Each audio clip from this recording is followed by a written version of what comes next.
सबसे पहले भैया आपको ढेर सारी बधाई, आज आपका जन्मदिन है और जन्मदिन के दिन आप क्या कहना चाहेंगे और क्या अपने दर्शकों को क्या बताना चाहेंगे?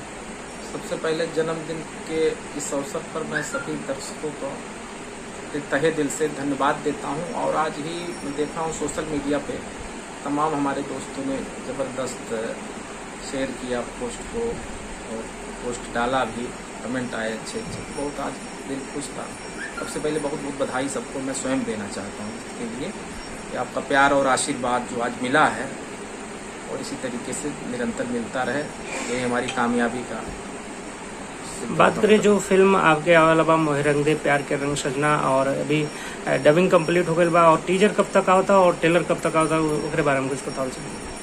टीजर आप बहुत जल्द देखने को मिलेगा क्योंकि 2.5 महीने तो लॉकडाउन बॉम्बे में रहा, उससे काफ़ी परेशानी आप देख ही रहे हो भोजपुरी समाज पे, क्या पूरे इंडस्ट्री में। हिंदी तो और ज़्यादा 1.5 साल से रुकी गई है सारी फिल्में, तो लेकिन भोजपुरी तो चलता रहा है। तो टीजर आपको जल्द देखने को मिलेगा। हमारी एडिटिंग कंप्लीट हो गई, डबिंग कंप्लीट हो गई, जो भी ये पोस्ट प्रोडक्शन में काम होते हैं बैकग्राउंड म्यूजिक से लेकर सारी चीज़ें करीब करीब हो चुकी हैं। अब बचा है टीजर कटने का और सेंसर के लिए, वो काम 10 से 12 दिन का है। जो आज ये चेहरा जो लुक आया, क्या जो फिल्म आगे आने वाली है उसका कुछ लुक है कि अलग ये अपने मन से ऐसा बनाए हैं? कुछ नहीं, आप लोगों के आशीर्वाद और प्यार से हमको इस लुक को बनाना पड़ा। मैं तो बहुत ही हेल्दी था, मैं 92 kg था, इस समय 71 kg पहुंचा हूँ। तो अगर ये फिल्म लाइन का ना सोचता तो मैं भी 100 किलो तक भी जा सकता था, लेकिन क्योंकि भाई हीरो को तो हीरो की तरीके से रहना पड़ता है, तो इसी नाते इस शरीर को इसी तरीके से बनाना पड़ता है आप लोगों का प्यार और आशीर्वाद पाने के लिए। बात करें कि जो पहला फिल्म था मोहे रंग दे, प्यार के रंग सजना, उसमें तो तनु श्री जी के साथ में रोमांस में आप नजर आए और दूसरी फिल्म आप बबली नायक जी के साथ, तो क्या तीसरी फिल्म किसके साथ आ रहे हैं, कुछ बताना चाहिए? तीसरी फिल्म का राज है, आप देखते हैं किसके भाग्य में जाता है। वो एक स्वयंवर जैसे था, तो सीता का स्वयंवर था, इधर अब की संग्राम का स्वयंवर है फिल्म के लिए, मेरे शादी के लिए। और इसमें कई लोग लगे हुए, अब देखिए किसके खाते में ये जाता है, क्योंकि मेरा होम प्रोडक्शन फिल्म है ये। तो मेरे हिसाब से, क्योंकि अभी मोहे मतलब जनता दरबार मेरा होम प्रोडक्शन था, नहीं तो जैसा भाई प्रोड्यूसर ने जो हीरोइन रखा मैं उसके साथ काम किया, लेकिन ये अवध गंगा फिल्म मेरा अपना बैनर, अब देखते हैं किसके खाते में जाता है। कौन सी फिल्म है? कौन सी फिल्म है? ज्यादातर आर्टिस्ट फाइनल है। हमारी जो नेक्स्ट प्रोजेक्ट है इश्क नचाए बीच बाजार, तो इसके नचा रहा है बीच बाजार, तो आप समझिए इसका मतलब कई हीरोइन है क्या नचा रही हैं आपको? ऐसा कुछ नहीं है, हीरोइन एक ही है, एक ही नचा देती है बहुत ज्यादा, तो 20 तो रखेंगे तो और नाचना पड़ेगा। एक बीवी ही काफी रहती है पूरा जिंदगी भर नचाने के लिए। नहीं तो ऐसा क्या कुछ मार्केट में, क्योंकि हीरोइन की सर्चिंग चल रही है, तो कौन आने वाली है? काजल आने वाली है कि रानी आने वाली है कि अमरपाली आने वाली? क्या तो सबसे चल रही है, अमरपाली जी को छोड़ के सबसे चल रही है। और क्या बताना चाहेंगे अपने फिल्म के बारे में और दर्शकों से क्या कहना चाहेंगे?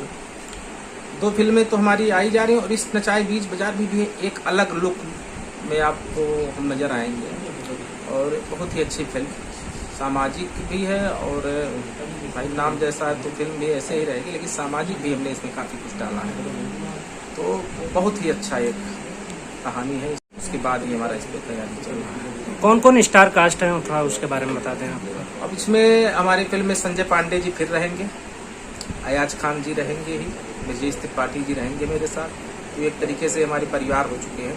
और इन लोगों को तो मजबूरी है, प्रेम इन लोगों से इतना मिला मुझे, तो आगे और भी लोगों को मौका तो देंगे ही, और तमाम नए चेहरे को इस फिल्म के माध्यम से हमारे पास तमाम इस प्रोडक्शन से तमाम लोगों को अपेक्षाएं हैं, आशाएं हैं, तो उस आशा के अनुरूप में खरा उतरूँ, यही मेरे बैनर का और मेरा सच्चा होगा। बात करेंगे जैसे भोजपुरी शूटिंग अगर लखनऊ में शूट करते हैं, उत्तर प्रदेश में करते हैं, तो यहाँ के लोगों को काम नहीं देते हैं, काम भी देते हैं तो वो बहुत नॉर्मली खाली कहीं क्राउड में खड़ा कर देते हैं, कोई भी, चाहे हिंदी हो चाहे भोजपुरी, क्योंकि यहाँ के जो, क्योंकि थिएटर से यहाँ, क्योंकि तहजीब का कहा जाता है, यहाँ तहजीब और नाटक का सब कुछ है, लेकिन यहाँ के लोगों को, उनको कलाकारों को जो है उनको अच्छा रोल नहीं मिल पाता है उसमें, तो उसके लिए क्या अवध गंगा क्या करना चाहती है, उसके बारे में कुछ बताना चाहिए? अभी मेरे पास कल एक बच्चा सोनू राजा करके कोई आया था सिंगर गोंडा से, और उसने बताया कि मैं भैया फिल्म बनाने के उसमें गए, तमाम लोगों ने पैसा मुझसे ले लिया,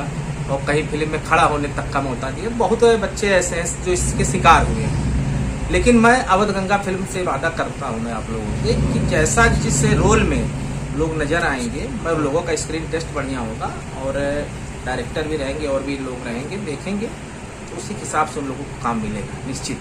उसमें कहीं बट नहीं है, किसी के साथ अन्याय नहीं होने पाएगा कि भीड़ में ले जा खड़ा करो, ऐसा नहीं होगा। चलते चलते और क्या कहल चाहब अपने दर्शकों के? चलते चलते यही है कि आज हमारा जन्मदिन है और आप लोग से बस यही चाहूँगा कि आप लोग का आशीर्वाद प्यार इतना मिले कि भोजपुरी जगत में एक नए आयाम, एक नए ऊंचाइयों को मैं छू सकूं। क्योंकि 14 साल के वनवास काटने के बाद मैं फिर से भोजपुरी इंडस्ट्री में आया हूं। मैं 2007 में मैंने बताया था कि मैं 2006-7 में पहली फिल्म बनाया, लेकिन उसके बाद 14 साल का वनवास हो गया। तो अब वनवास काट के आया तो आप लोग का आशीर्वाद और प्यार इतना मिले कि मैं काफ़ी ऊंचाई आया। बहुत बहुत धन्यवाद चैनल में बात करने के लिए। धन्यवाद, नमस्कार।